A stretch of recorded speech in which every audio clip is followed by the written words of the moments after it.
Hello and welcome to Face Off here on France 24. Too much suffering and not enough hope. Those were the very first words uttered by France's new Prime Minister Manuel Valls this Tuesday before Parliament as he delivered his first major policy speech and asked for a vote of confidence.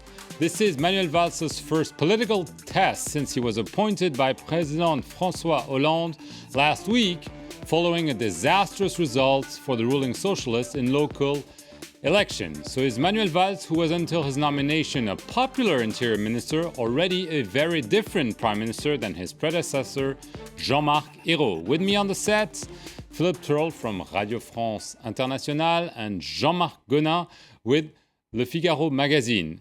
So this Tuesday, Manuel Valls delivered his major policy speech, 47 minutes, and he started by saying that, yes, he had listened to what the French had to say in those disastrous local elections. Let's take a listen to Manuel Valls as the opposition conservatives were jeering him.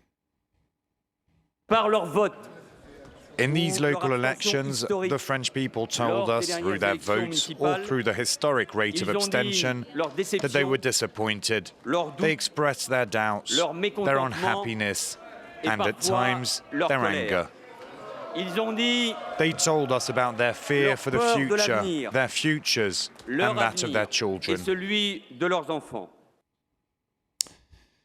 We listened to you, and we're going to act more concretely, more quickly, and so on. Jean-Marc Gonin will go back. There were several announcements about tax cuts, administrative reform, and so on. But first of all, the style of Manuel Valls compared to Jean-Marc Ayrault. As you said, his speech was 47 minutes long. That is half of what Jean-Marc Ayrault's first speech in front of the Parliament was back in July 2012. So half the time. He's been there. He's been called to this office, to this very office, to add efficiency. He has tried to have an efficient style during his speech. He didn't. Usually, a prime minister goes in every corner of the policies. He quotes, he cites, he goes in on every field of his general policy. He didn't. He was focused, concise, on the topics that are urgent. That is employment, economy, soothing the French, as you mentioned, soothing those people who were frustrated, who expressed their frustration at the polls, but he also opened doors and sketched what's going to be the cuts that he's going to implement very soon. Right, Philippe Turle, Manuel Valls built his personality as a kind of truth teller. In his speech, he said, I owe you the truth. We need to be sincere, and so on. Do you feel that he was able to convey this through this fairly short speech and quite concrete speech, because he didn't give a vision of France. He said, this is what I'm going to do, and this is how it's going to work.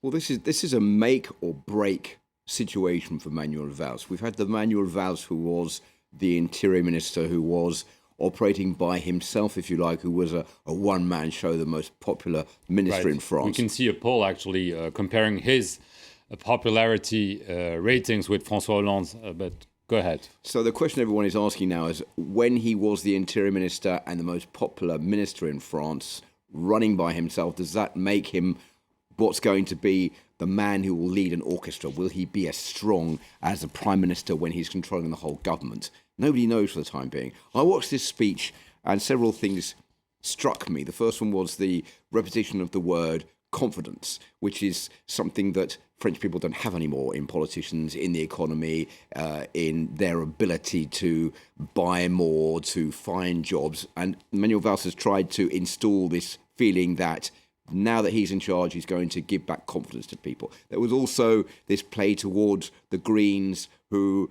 are not in this government, who've pulled out of this government because they don't like Manuel Valls. They refuse to go into his government. Refuse to go into government with him.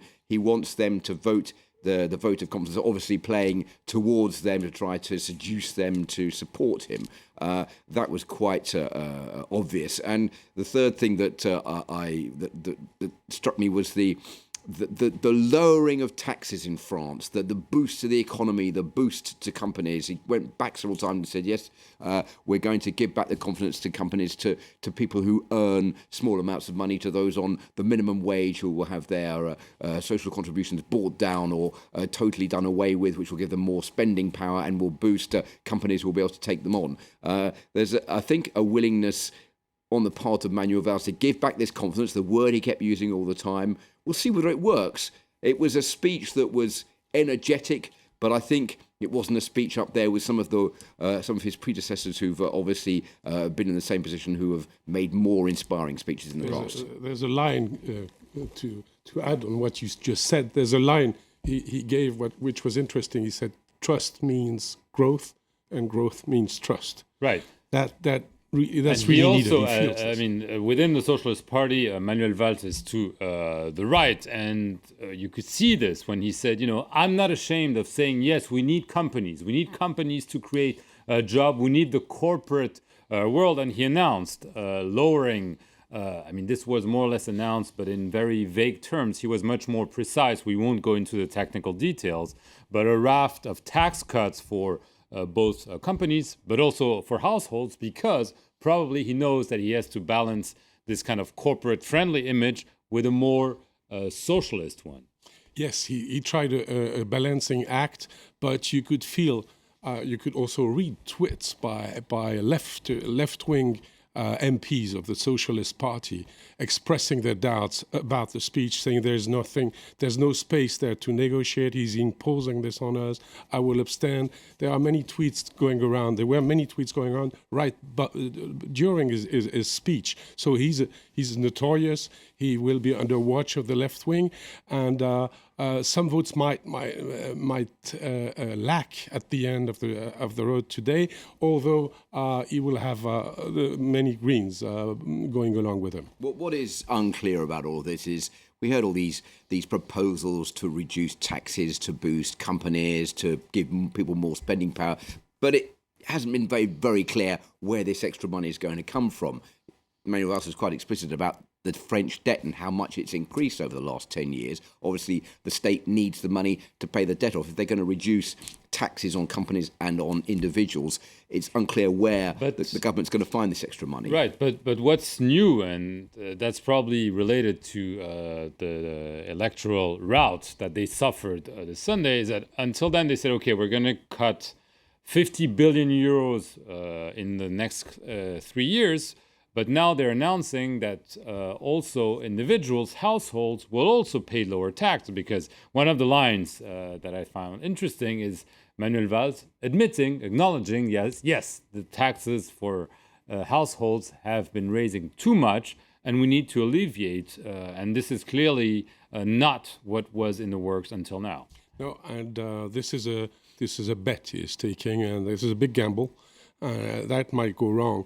I mean, the money that I agree with you, Philip. The money that will lack at the end of the day, he thinks at least relaunching growth by with trust and alleviating companies' taxes on companies might boost growth. And when you have growth, you have more tax income coming into the treasury. That's a bet, as you said. But that's a bet. And that might be something that Brussels, which is keeping a very close eye on France, might not accept, because they might be in favor of cutting payroll taxes for a company, but lower income tax means more spending cuts if you want to stay within the 3% GDP deficit target that Brussels is so attached to. The French economy minister is already, I think, trying to negotiate with Brussels to extend the deadline that Brussels has given France to reach the 3% GDP deadline,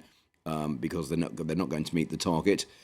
It's a gamble, as Jean-Marc says, because if you listen to what François Hollande said when he was trying to be elected in the election campaign in 2012, he said, the financial world is my enemy, and announcing increased tax of 75% for all those who are earning over €1 million a year, which has led many people who earn high amounts of money to leave France. It's had the adverse effects. So now we have a complete U-turn with Manuel Valls saying, no, we're going to lower taxes, we're going to lower the income tax on individuals as well to boost spending power, to boost growth. Hopefully, it's the last ditch bid by this government to try to redress the situation and to win back the confidence of the French people, which they've totally lost. And that explains why they lost so many town halls in the recent municipal elections. So François Hollande has his back against the wall. He's named a prime minister he didn't want to name. He's named the most popular minister in France to try to win back support. He's playing out towards the population, saying, OK, I'm going to bring down the tax rates in this country. You have confidence in us. That word confidence coming back again. Well, we'll see whether people are going to buy into this and whether he has the confidence of the French afterwards. Do you think Manuel Valls has a better chance of succeeding than Jean-Marc Ayrault? Well, at least he will try a new policy that is more favorable to companies. They run empty with what they have tried until now, the first 2 years. So trying to boost the companies is what the Conservatives have been asking for 2 years. In the eyes of many MPs, it looks like a rightist policy, but I think it's the only one, the only road they can take right now. Let's see if Brussels buys it, and that will be also another gamble. The bottom line is that there's a change in Prime Minister. He's certainly more dynamic than Jean-Marc Ayrault, who made one of those boring policy speeches when he became Prime Minister.